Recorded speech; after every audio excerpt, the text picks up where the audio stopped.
Alrighty, hey sixth graders, you are going to need this pink converting rate sheet. It's actually in page 26 of your notebooks. So you can, of course, reference that. I just kind of like screenshot it so you guys had it in case, because I know some of you don't bring your actual workbooks home, so I figured at least you have this available for you. So you're going to glue this in one page. This should take about 2 to hopefully not 3 pages. So make sure when you guys glue in or paste in any sort of notes, you still need to make sure that you are titling it. So when I was doing journaling, oh my goodness, journaling, journal checks, goodness, I still was not seeing a lot of page numbers and stuff. So all you would have to do is convert rates on it to help you out. Okay, so I'm going to go to my table of contents and I'm going to say converting unit rates, and this is 36 through probably 37 because we're going to have to flip back and forth.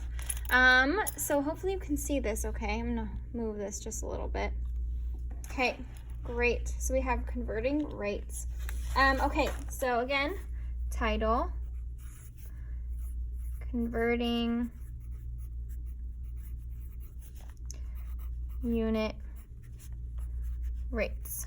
Okay, so bear with me on this. I don't think you guys will be tested too much on this, but we have to go through it, and I think I can make it a little bit easier for us than our previous conversions unit. So this says 12 inches is 1 foot, 6 ounces is 1 pound, 8 pints is 1 gallon. Then it goes on from there. Then it has our meters, kilometers, grams. So it has our metric measurements and our customary. It's a little blurry, but again, you have it on page 26. So I can write that there, page 26. So you guys can reference it there and it's a little more clear. So it talks about the relationship of the tables as a unit rate. So like 12 inches is 1 foot. So that is converted down to the simplest form. So like if they were making it not a unit rate, so if we've been working with unit rates the past few days. So if we said 24 inches is 2 feet, find the unit rate, we would divide by 2, right, to get it to 1 foot.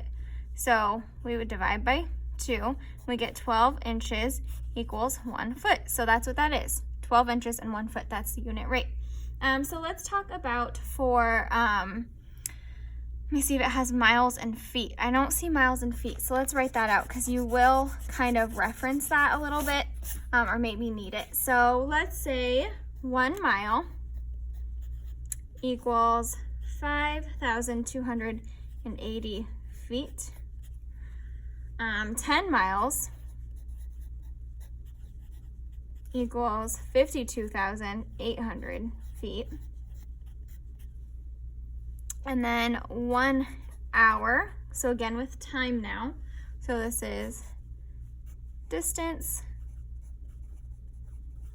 and then this will be time. Okay, so 1 hour equals 3,600 seconds. And then 1 minute equals 60 seconds. So if you think about it, if you want to go from like minutes to hours, you have to multiply by 60, right? Because 1 minute or an hour to minutes. So 1 minute is, oh my goodness, 1 hour is 60 minutes. So that's why we would multiply these by 60 to get 3,600. So think about it kind of in terms of that when we are setting up these unit rates, because I think it will help you a little bit. Okay, so I'm going to do some examples with you that are kind of from the book. So I would recommend kind of paying attention so you guys can go to pages 26 and 27 if you ever need to reference them.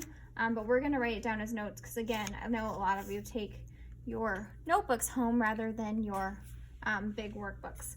because you rip it out. So our first one is a remote control car.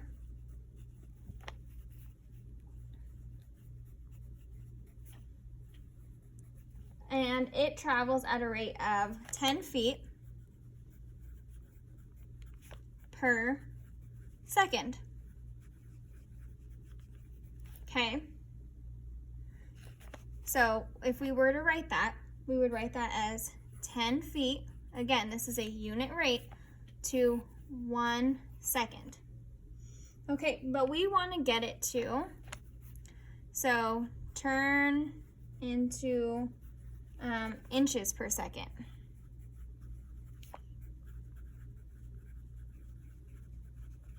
Okay, so that's what we want to get to, is the amount of inches per second. There we go. Okay. So to turn this into inches per second, we are going to find the unit rate of how many inches there are in a foot, because we are looking at feet. So we say there's 1 second, and we're trying to get 2 feet. So we're still working with seconds, so we can keep that, but we're moving from feet to inches. So we have to find our inches unit rate. So how many inches are in 1 foot? So we're looking at our feet. We want to find how many inches are in 1 foot. So I'm going to go here, and I see that there's 12 inches in 1 foot. So I have 10 feet per 1 second, and then I have 12 inches per 1 foot. And the reason that I have my foot on the bottom and not on the top is because my unit rates are always at the bottom. So the unit that we're looking at is at the bottom. So like 1 second and 1 foot. We can't have 12 on the bottom. Okay, so our next step is to multiply. So we're going to turn that into a multiplication sign. And I know this got really confusing when we were doing conversions, so I'm going to try and make it easy. So when we have our like cross reducing, there is a process that we can use when we cross off the common units, just like we cross off common like numbers that go into a number when we simplify our fraction or cross reduce. So our common unit in this is feet, and they have to be diagonal, just like when we are doing our cross reducing. So we see that both of these are feet, so we can actually exit out feet, and we no longer have feet in the mix because they kind of reduce each other out. So now we have 10 times 12, and we keep our inches because we couldn't cross that out. And then we have 1 second left over. Okay, so now we can multiply 10 times 12, and you should get 120. And our unit here is inches over 1 second. So really it's 1 second times 1. I should move that over, times 1. So it's just 1 second. If you are down to 1 unit, then you can, or 1 form of measurement, then you can multiply. You don't need to wait for them to move. So you can go 120 inches in 1 second. So you have to think kind of logically with our unit rates. So how does this make sense? If there are 12 inches in 1 foot, right, and we can multiply 12 times 10 to see how many inches we go in 1 second. So if you can go 10 feet in 1 second, how many inches can you go in a second? Well, we know there's 12 inches in 10 feet, or in 1 foot, but there's 10 feet, so we can do 12 times 10 and get 120. This is just a way of setting that up in a different way. So you can think logically if that helps you. If not, then I suggest setting it up this way, and it kind of is making, I think maybe it will make more sense as we go on. So let's look at another example. So a swordfish can swim 60 miles per hour. So if you see mph, that means miles per hour. And we want to get that to feet per hour. Okay, so let's start first looking at our unit rate of miles per hour. So our first unit rate is 60 miles per 1 hour.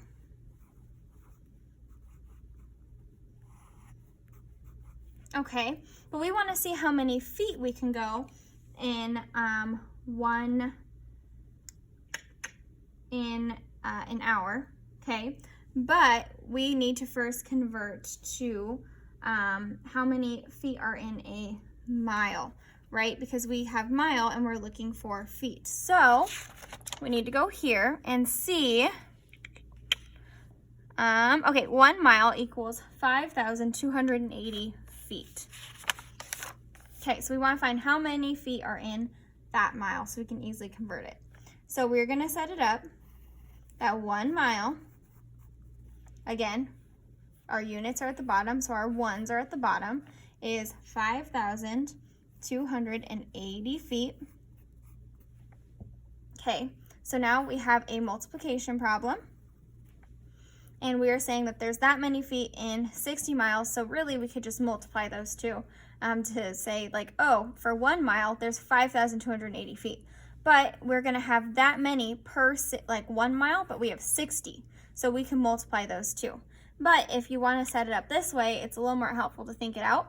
So our units are at the bottom, so we have 1 mile and 1 hour. We can't have this number at the bottom because our unit needs to be at the bottom.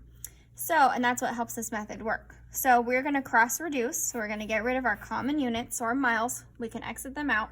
If we had mile up here, which we wouldn't, or mile down here, then we could not cross reduce them. So we have to make sure we set them up this way.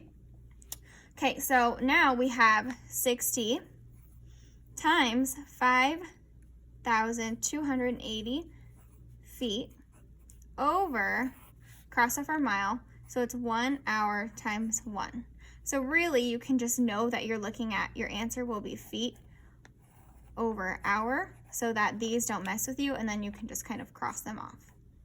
There we go. So you have 1 times 1 is 1, and you're going to do really big multiplication problem of 5,280 times 60. I would recommend you pause the video just to test your skills out, because I feel like sometimes we make really simple mistakes when we are multiplying our double digits, and just make sure you stay nice and organized, and then we can come back and check your answer. So try and pause. Okay, hopefully you were honest to yourself and to me, and that you paused and tried this problem. And if not, you realized that you should, and then you went back and did that. Okay, anyways, so we have 60 times 5,280, and you should get 316,800 feet per 1 hour. So a swordfish can swim 316,800 feet in 1 hour. Okay, let's look at another one. Okay, so a person can walk 7 feet per 1 second.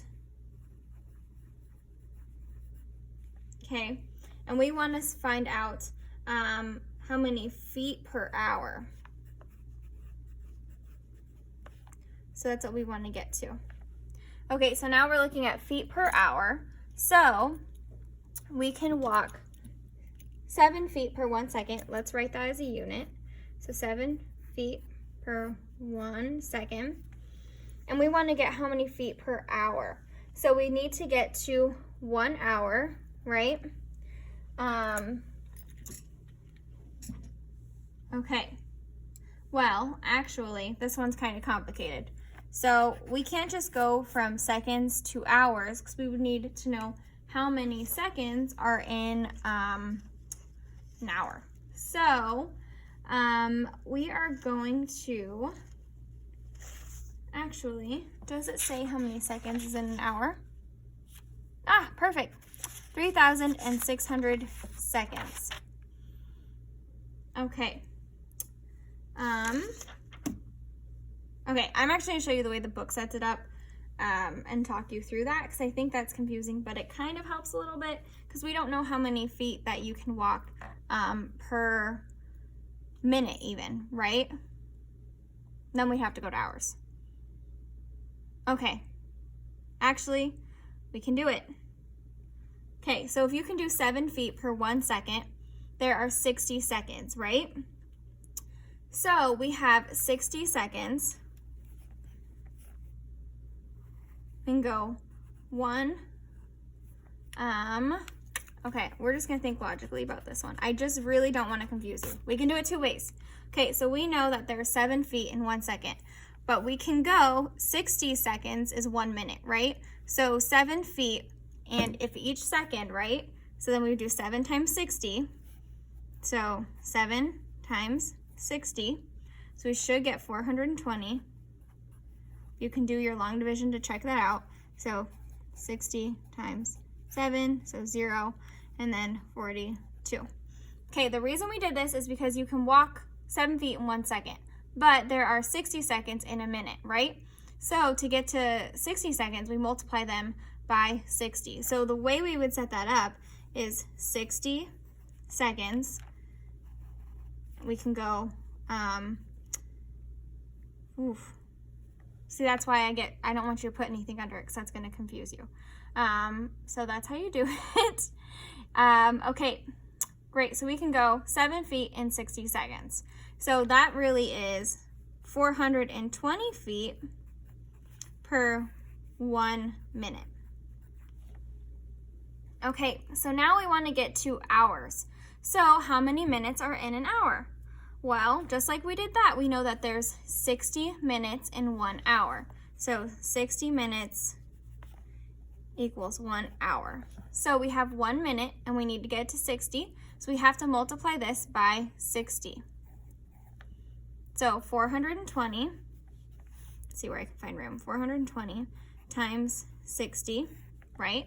So we have 0, 0, 0, 0, and then 0, 12, 24, 25. So you get 252, or 25,200 feet per hour. Okay, I think that hopefully made a little more sense to you. Here's my thing. You have to think logically for ones like this. So go from seconds to minutes to then hours. Sometimes setting it up like that is a little confusing when you have to do so many different transitions, because the way the book wants you to set it up, and I can show you this way in case it helps you, is they set it up where you have 7 feet for 1 second. And we set that up to our 60 seconds per 1 minute. And then to get to minutes, they did 60 minutes is 1 hour. Okay, so that's how they set it up with all of those unit rates. So they said 7 feet, 1 second, 60 seconds in 1 minute, and then they always made sure that these were across from each other so that we can cross them off. So they can cross off the seconds and the minutes. So then you have feet left over. So 7 feet times 60 times 60 over 1 times 1 times 1 hour. So you know it's going to be 7 or feet over hours. So you should get that answer also. Okay, hopefully that made a little more sense. This is kind of thinking logically and going from one step to the other. And you can always do that with these ones too. So like this one, there's 60 miles per 1 hour. So 5,280 feet per 1 mile. So you know that you would be multiplying 5,280 feet times 60 because that's how many feet there are. So you kind of have to think logically about them. So if you look at page 27, it says, so if you look at A and B, it says a gull can fly at a speed of 222 miles per hour. And about how many feet per hour can it go? So feet per hour. I will help you set this up, and then hopefully you can try it. So we can at least just do A, and then maybe you try B with your in your small group. Okay, so 22 miles per hour, and then feet per hour. We would set up our first one, so 22 miles per 1 hour. Okay, and then similar to, I think, I'm trying to find the one we already did as an example. It's kind of similar to this one. Actually, it's similar to our fish one. So we did 60 miles per hour, and then we wanted to get it to feet per hour. So we want to get this to feet. So again, you can think logically and say there's 5,280 feet per mile. So we are going to make this into a multiplication problem because we want to leave our hour remaining. So we want to see how many feet are in 1 mile. So that's the unit rate is 1 mile has 5,280 feet. Always put your 1 on the bottom, and we're trying to get to feet. So put what you're trying to get to on the top, and then these two should equal or be the same unit across from each other, because then you can cross them off, and that's how this works out. So now we have 22 times 5,280 feet over 1 times 1 hour. And then you should get that you can go 116,160 feet per hour. Okay, hopefully that helped a little bit. Like, try and think logically about this, what you're going to, and use this chart a lot to help you with converting from one measurement to the other. And remember, you are working with units, so you can put 1 on the bottom, and that will kind of fix things for you to make sure that you set it all up correctly. And make sure whatever unit you're trying to get rid of, so like here we're trying to get rid of miles and go to feet, and you set the miles across from each other, and then put feet on the top so it doesn't get canceled out. And then hopefully that helps you a little bit. This isn't like a really huge thing, so don't stress out if you don't get it. We'll make sure that working in your small groups and doing practice that you understand it a little better. I just don't want you to get discouraged, because this is honestly a very hard concept for people of all ages to understand. So just don't get discouraged. My long-winded way of saying that. Okay, so use this and your page to help you with your worksheets. And then good luck. If you guys have any questions, please make sure you ask them. And yeah, just really try and think logically about it. Okay, have a good day, 6th graders.